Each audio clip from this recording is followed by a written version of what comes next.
শুধুমাত্র 3 দিনে আমি 22,000 টাকার মতো ইনকাম করে ওয়াল পেন্টিং এর মধ্যে। 3 দিনের মধ্যে 22,000 টাকা ইনকাম করা কিন্তু অনেক কষ্ট একজন স্টুডেন্ট হিসেবে। তার উপর হচ্ছে ফার্মাসি বা এরকম একটা সাবজেক্ট পড়ে 3 দিনে 22,000 টাকা, এটা কিন্তু অকল্পনীয়। আলহামদুলিল্লাহ এখান থেকে কিন্তু প্রচুর পরিমাণ আমার ইনকাম আসছে এবং এটা দিয়ে আমি কিন্তু অনেক খুশি।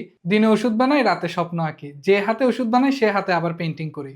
কেমিস্ট্রির পেজ আর হচ্ছে রঙের পেজ দুটাই আমার কাছে ভালো লাগে এবং সেখান থেকে আমার কোনো সমস্যাই হয় না আরো ভালো লাগা কাজ করে আমার থেকে। কার রিজিক আল্লাহ কোথায় রেখেছে এটা কিন্তু কেউ বলতে পারি না। আমি কখনো চিন্তাই করি নাই এই পেন্টিং থেকে আমার একটা উপার্জন আসবে বা এখান থেকে আমি স্বপ্ন বুনবো। আমার নাম হচ্ছে ইফতেখারুল ইসলাম ইয়ামিন, আর হচ্ছে মূলত সবাই আমাকে আর্টেড ব্রো নামে চিনে। আমি এখন ইন্টারন্যাশনাল ইসলামিক বিশ্ববিদ্যালয়ে ফার্মাসি বিভাগে পড়ছি। আর্টেড ব্রো এই নামটি মূলত আমি নিই আর্টসেল ব্যান্ড থেকে। আর হচ্ছে একটা সময় আমি প্রচুর পরিমাণ মিউজিক করতাম, মিউজিকে ভালোবাসা থাকার কারণে আমি আর্টসেলকে সাপোর্ট করতাম। ফার্মাসি নিয়ে পড়তে পড়তে যখন আমাদের এই ইসলামিক বিশ্ববিদ্যালয়টাতে হচ্ছে প্রচুর পরিমাণ ইসলামিক কালচার আছে, তো এই ক্ষেত্রে আমার মানে একটা ভালো লাগা কাজ করে ক্যালিগ্রাফির প্রতি। না, এটা আলাদা একটা সেক্টর, এই সেক্টরে আমি কাজ করব। সেখান থেকে মূলত আবার নতুনভাবে যাত্রা শুরু করা। আর্ট শেখার মূল উদ্দেশ্য ছিল শুধুমাত্র ব্যবহারিক কাজে। যে আমার ব্যাকগ্রাউন্ড হচ্ছে সায়েন্সের স্টুডেন্ট, আমি সায়েন্সে কিন্তু প্রচুর ছবি আঁকতে হয়, তো আমার শিশু একাডেমিতে ভর্তি করা যে আমি টুকটাক ছবি আঁকা শিখবো। সেখান থেকেই আজকে মানে মূল ইসলামিক বিশ্ববিদ্যালয়ে মূলত যাওয়ার পরে তাদের কার্যকলাপগুলো দেখার পরে আমি চিন্তা ভাবনা করি যে আমি একটা আর্ট করি, দেখি এটা বিক্রি হয় নাকি। সেক্ষেত্রে আমি ছোট একটা ক্যানভাসের মধ্যে আরবি ক্যালিগ্রাফি করি। সেটা আসলে বিক্রি হয় বলতে আমার একজন ফ্রেন্ড নে ভালো না পারার পরও সে যখন জিনিসটা কিনে তখন আমার থেকে একটা ভালো লাগা কাজ করে, আরে আমার তো জিনিস বিক্রি হচ্ছে।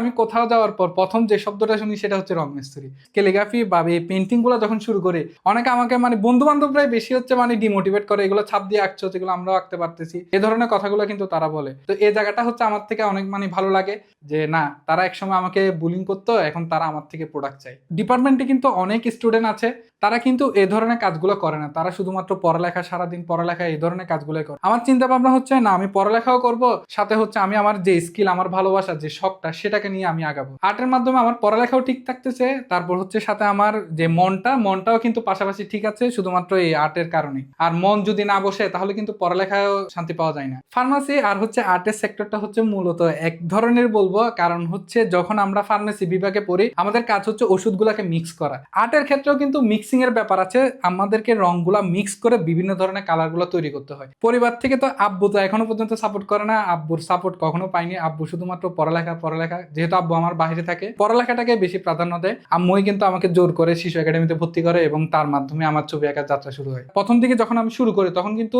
টাকাটা আম্মু থেকেই নি, আম্মুই আমাকে দিয়ে শুরু করে যে এই টাকাটা রাখ, এটা দিয়ে হচ্ছে তুই ক্যালিগ্রাফি বা তোর কালার গুলা কিন। আপনি ইউনিভার্সিটিতে পড়েন কিন্তু রিটেক বা ইমপ্রুভ আসবে না, এটা তো কখনো হয় না। এই ক্ষেত্রে বাসা থেকে যদি জানতো যে আমি ইমপ্রুভ বা হচ্ছে রিটেক নিচ্ছি, সেক্ষেত্রে কিন্তু আমাকে অনেক পরিমাণ বকাঝকা করতো।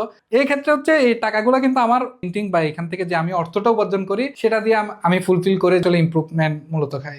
কেউ যদি আমাকে বলে আর্ট নাকি ফার্মাসি, আমি অবশ্যই হচ্ছে আর্টের দিকে যাব। ফার্মাসি হয়তো আমাকে একটা টাকা দিবে কিন্তু ভালো লাগাটা কাজ করবে না। ভালো লাগা কাজ করার জন্য অবশ্যই আমার, যেহেতু এটা আমার শখ, এটাতে যাব। সবথেকে খারাপ অভিজ্ঞতা আমার ছিল হচ্ছে আমি একটা জায়গায় ওয়াল পেন্টিং করতে যাই, তিনি আমাকে ভিডিওতে দেখায় যে মানে আমার এই ওয়ালটা আর্ট করতে হবে। এই ক্ষেত্রে ভিডিওতে আসলে বোঝার কোনো সুযোগ নেই যে ওয়ালটা কত বড় হবে বা কাজটা কত বড় হবে। সেক্ষেত্রে আমি যাওয়ার পর দেখি যে ওয়ালটা অনেক বিশাল এবং তার কাজটা আমি কিন্তু করে দিই। করে দেওয়ার পর যখন আমি বলি যে হচ্ছে ভাই আমাকে এরকম আর একটু মানে অর্থটা একটু বাড়িয়ে দিতে হবে, তিনি কিন্তু উল্টা আমাকে বলা হচ্ছে তোমার এই ছবি আঁকা সুন্দর হয়নি, তুমি এটা কি আঁকছো, হাতটা এরকম হয়ে আছে, মুখটা এরকম হয়ে আছে। তিনি আমাকে কিন্তু উদাহরণ দেখাতে শুরু করে যে এটা হয়নি, ওইটা হয়নি, এটা।